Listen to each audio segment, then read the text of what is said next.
Hello everyone, আসসালামু আলাইকুম প্রিয় বন্ধুরা। আমি আছি নিসা, ডালাস টেক্সাস থেকে আপনাদের মাঝে। আজ আপনাদের সাথে আমি শেয়ার করতে যাচ্ছি আমার ব্যাকইয়ার্ড গার্ডেনের পেয়ারা বাগানটি। তো বেশ অনেক দিন হয়ে গেছে আমি ভিডিও দিতে পারছি না পেয়ারা বাগানের উপরে। তো পেয়ারা বাগানটির মানে যত্নে যা যা করা লাগে করণীয় তাই করেছি। তো আমি বলে নিচ্ছি, আমাদের ডালাস টেক্সাসের টেম্পারেচার 100 ডিগ্রির উপরে যায়। আজকে একটু ভালো আছে, 90 ডিগ্রি আপ হয়েছিল। তো ওয়েদার মোটামুটি মাশাল্লাহ এখন একটু ভালো। পরশুদিন বৃষ্টি হয়েছে, যার জন্য আবারও 95 97 এরকম দেখাচ্ছে।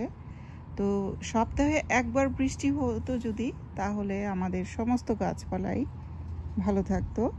বিশেষ করে এই যে ট্রপিক্যাল কান্ট্রির যে ফ্রুটসগুলো, এগুলো কিন্তু বৃষ্টি না পেলে ভালো হয় না। তো আমার পেয়ারা গাছগুলোর কথা এখন বলতে যাচ্ছি আপনাদের কাছে। পেয়ারা গাছ সবসময় বৃষ্টি পছন্দ করে এবং বৃষ্টির মধ্যেই পেয়ারাগুলো বড় হয়ে যায়। এই যে প্রচণ্ড হিট ছিল গত 1 মাস যাবৎ, এই যে দেখতে পাচ্ছেন পেয়ারাগুলো শক্ত শক্ত হয়ে আছে। বেশ অনেক পেয়ারা টিকেছে, আবার ঝরেও গেছে, ফুল আসতেছে ঝরতেছে। তো মাশাল্লাহ, আল্লাহুম্মা বারিক। তো আমার হাজব্যান্ড এই গাছগুলোকে, আমি প্রায় অতিষ্ঠ হয়ে যাই, কেননা এই যে দেখতে পাচ্ছেন এই বড় বড় টবগুলো পানি দিয়ে ভরা, সেই ওই পর্যন্ত গিয়েছে, ভিতর বাড়িতেও আছে। তো এত টবে পানি দেওয়া তো সোজা কথা না। তো এগুলো তো অটোমেটিক পানিটা ওখানে যে পড়ে না, যার জন্য আমাদের নিজেদের হাতে দিতে হয় আর কি। তো 2 বেলা তো একদম দিতেই হবে। তো পানি এখনও দিই নেই, বিকেলবেলা এসেছি, তো পানি দিব ইনশাল্লাহ। তো একটু ভাবছি যে পেয়ারা গাছগুলো শেয়ার করি, কেমন ঝোপালো করেছি। যতটুকুন যত্ন লাগে আমি আলহামদুলিল্লাহ করে থাকি গাছের। আর আমার হাজব্যান্ড বলে, এগুলোতে পেয়ারা থাকুক বা না থাকুক, এগুলোকে দেখলেই নাকি অনেক লাখ টাকার কাজ। তো আমি কেটে ফেলবো সবসময় বলে থাকি। খুবই রাগ করে, খুবই মানে যত্ন। পেয়ারা এবং লেবু গাছকে তার ছেলেপালা পালতেছে আর কি, আমি বললে যদি একটু রাগ হয়, তো সেইটা না, সেইগুলি রাখবে বলে। যে পেয়ারা পাতা দেখলেই অনেক, বড়ই গাছ আছে 2টা, বড়ই গাছে বড়ই ধরে না, তারপরেও সেগুলো কি তার পালতে হবে। তো পানি দিতে হলে তো ম্যাক্সিমাম পানি আমিই দিই। এই যে দেখতে পাচ্ছেন পেয়ারাটা এই লম্বা লম্বা আমের মতো হয়, এই জাতটা। আগেরটা দেখিয়েছি, এটা হয় গোল গোল, খুবই সুমিষ্ট পেয়ারা। এই গাছগুলোতে যে পেয়ারাগুলি ধরে, একটা খেলে আপনার মন ভরে যাবে। এত মজার পেয়ারা আমি বাংলাদেশেও খাইনি। তো কিন্তু পাচ্ছি না আর কি। ফুল আসতেছে, প্রচুর ফুল আসতেছে, ঝরে যায়। তো আল্লাহ চাহে তো টিকলে খেতে পারবো আর কি। বৃষ্টি যদি হতো আমার অনেক পেয়ারাই হয়ে যেত আর কি। এই যে দেখুন, এই গাছটা তো মানে কত সুন্দর চাপালো হয়েছে। এই যে আগাগুলোর মধ্যে কিছুদিনের মধ্যেই ফুল আসা শুরু হবে, আর ফুল এসেও গেছে। আর এটার মধ্যে পেয়ারা ধরেছে, এটার পেয়ারাগুলো গল গল হয়। কালকে দেখেছিলাম এই যে ফুল সবে মাত্র শুরু হয়েছে। মাশাল্লাহ, আল্লাহুম্মা বারিক। ফুল ধরবে, আমি আশা করি প্রতিটা শাখায় শাখায় প্রচুর পরিমাণে ফুল আসবে। আর ফাঁকে ফাঁকে হয়ে আছে, সেগুলো খুঁজে খুঁজে বের করতে হচ্ছে আর কি। তো আরেকটা কথা আমি শেয়ার করতে যাচ্ছি। আমি খুবই এক্সাইটেড আমার পেয়ারা গাছ নিয়ে। যেই পেয়ারা গাছগুলো এই যে এই পাশে, এই যে দেখতে পাচ্ছেন, এই তো দেখাচ্ছি একটা বড় পেয়ারা হয়েছে। মাশাল্লাহ মাশাল্লাহ, এটা বড় হচ্ছে। ফাঁকে ফাঁকে ওই যে উপরে মগডালে আরেকটা পেয়ারা, ওই যে দেখতে পাচ্ছেন প্রবাবলি, ওইটাও বড় হবে।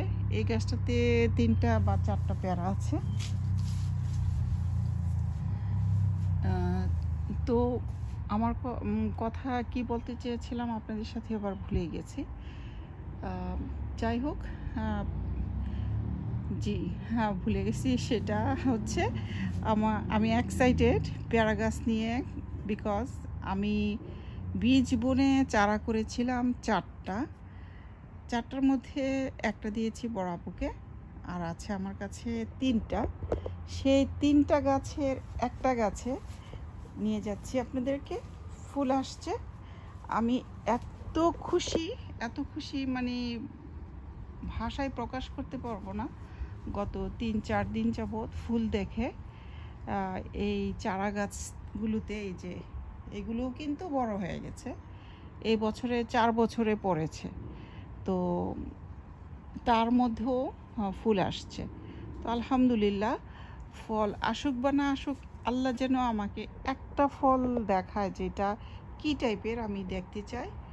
আমি কোন বিচিটা খেয়ে, এটা আমাদের এই গাছের না, এটা বাজারের কোনো একটা পেয়ারা, বড় পেয়ারা খেয়ে, কাজি পেয়ারা খেয়ে আমি লাগিয়েছিলাম। এই যে দেখাচ্ছি ফুলটা, মাশাআল্লাহ আরও ফুল আছে যে পোকা খেয়ে ফেলেছে। তো আলহামদুলিল্লাহ এই গাছটাতে অনেক ফুল আছে। এই কোথায় কোথায় যে খুঁজতে হয়, যাই হোক ফুল আছে, ওই যে ফুল আছে, এই যে দেখুন এই ডালটাতেও আছে। এই যে বেশি আবার নাড়ায় না, ঠুনকো এগুলো ভেঙে যায়। এই যে দেখুন 2টা ফুল আসছে। তো ওই পাশ দিয়েও দেখছি ফুল আছে। এটা কিন্তু আমার বীজ থেকে করা, আমি ভাবতেই পারি না বীজ থেকে করা পেয়ারা গাছে ফুল আসবে, তাও আবার ইন্ডিয়ান কোনো গ্রসারি থেকে পেয়ারা এনেছিলাম, খেয়ে মিষ্টি লেগেছে সেই পেয়ারার বীজ। ওগুলো কাজি পেয়ারা ছিল। এখন খেতে কেমন হবে আমার জানা খুবই প্রয়োজন, আমি কোনো মিস্টেক করেছি কিনা বা আমার গাছের পেয়ারার বীজ কিনা জানতে চাই। আল্লাহ যেন একটা হলে পেয়ারা আমাকে দেখায়, দেখে শান্তি হব। তো এই যে দেখুন এখানে আমার 3টা গাছ, এই যে 1টা 1 2টা 3টা, এখানে প্রচুর পরিমাণে পেঁয়াজের খোসা, কলার খোসা, যত কিছু আছে এগুলো তো দেই, আর অর্গানিক কম্পোস্ট। এই যে দেখতে পাচ্ছেন পেয়ারা গাছ কেমন হেলদি, মাশাআল্লাহ। আমি অনেক যত্ন করি, আমার হাজব্যান্ডও এগুলো বললাম তো ছেলেপালার মতো পালে, বললে আবার রাইগা যায়, মানে গাছ কেটে ফেলবো, তখন এই কথা বলি রাগ ওঠানোর জন্য। দেখুন এইখানে আছে বড়ই গাছ, এই 2টা বড়ই গাছ অনর্থক পানি দিই প্রতিদিন, এটা নাকি দেখলেও লাখ টাকা গুনছে এভরিডে। কেন, মানে বাংলাদেশের বড়ইয়ের পাতা, যেটাই হোক আর না হোক, বড়ই ধরবে আগস্টে, ফুল আসবে লাস্টে, অগস্ট বা সেপ্টেম্বরে ফুল আসবে।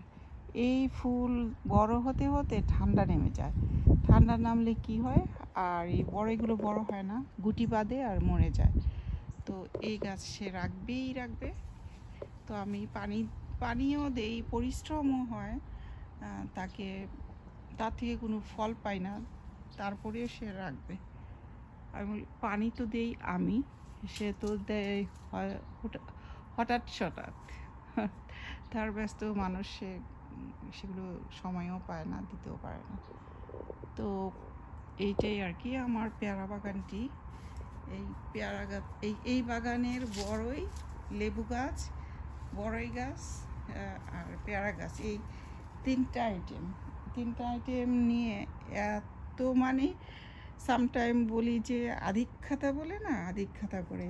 এই যে লেবু পাতা একটা ছিঁড়তে দিবে না, ধরতে দিবে না, ডাল কাটতে দিবে না, সবাই বলে ডাল কেটে দাও লেবু ধরবে। সেগুলোতে কি করে, গোবরের মাটি সেদিন এনে ব্যাগ ভর্তি ঢেলে দিছে, আর এই জ্যাম লেগে, এই যে দেখুন এখন নিজে এই বড় একটা টব লোহা দিয়ে বাইরে ছিদ্র করছে, ভেঙে গেলেও গাছ নাড়াবে না আর কি। এটার দাম তো অনেক দামের টব কিনছে অবশ্যই। এগুলোর পিছনে এত করে, পাতা ছিঁড়তে দিবে না, ধরতে দিবে না,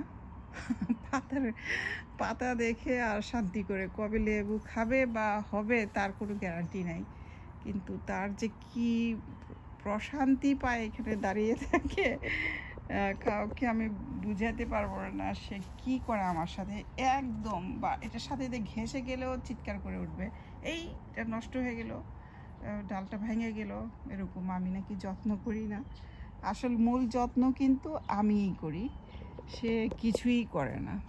এই মাটি এনে দেয়, এটাই আলহামদুলিল্লাহ, টবগুলি এনে দেয় আর গ্যারেজে নিয়ে যায় শীতের সময়, আর গরম সামার আসলে বাহির করে। আলহামদুলিল্লাহ, অনেক কম। কি এটা না করলে তো আমি গার্ডেনিং করতে পারতাম না, তাই না? তো এই যে দেখুন আমার মাশাআল্লাহ এই পেয়ারা বাগানের অবস্থা। তো আপনাদের কাছে কেমন লাগলো আমার আজকের এই ভিডিওটি কমেন্ট করে অবশ্যই জানাবেন। আর যারা নতুন একটা কমেন্ট করবেন, কোথা থেকে জয়েন হয়েছেন জানাবেন, যদি ভালো লাগে একটি লাইক দিবেন আর সাবস্ক্রাইব করে আমার সাথে অ্যাড হয়ে যাবেন আমার গার্ডেন বিষয়ক ভিডিও পাওয়ার জন্য। আমি জাস্ট আপডেট দিই, টুকটাক যত্নে কি করি না করি দেখাই, খুব বেশি ভালো আমি বাগানি না। এই যে কাউম্যানের দিই অর্গ্যানিক কম্পোস্ট, অর্গ্যানিক মাটিটা আনবে, সব অর্গ্যানিক, অন্য কিছু সে আনতে চায় না। যাই হোক, তো আল্লাহ সবাইকে ভালো রাখুন, দোয়া করি, আমার জন্য সবাই দোয়া করবেন। গাছ লাগান একটি একটি করে, যার যার বাগানে বা যেখানেই খালি জায়গা পাবেন গাছ লাগাবেন। গাছ লাগালে কেউ কোনো অসুবিধা করবে না। বিশেষ করে আমাদের বাংলাদেশের কথা বলছি, গাছ বলতেই নাই।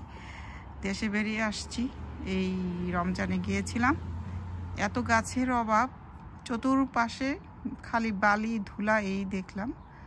তো আপনারা গাছ লাগান, বেশি বেশি করে, প্রকৃতিকে সুন্দর করুন, দেশটাকে সুন্দর করুন।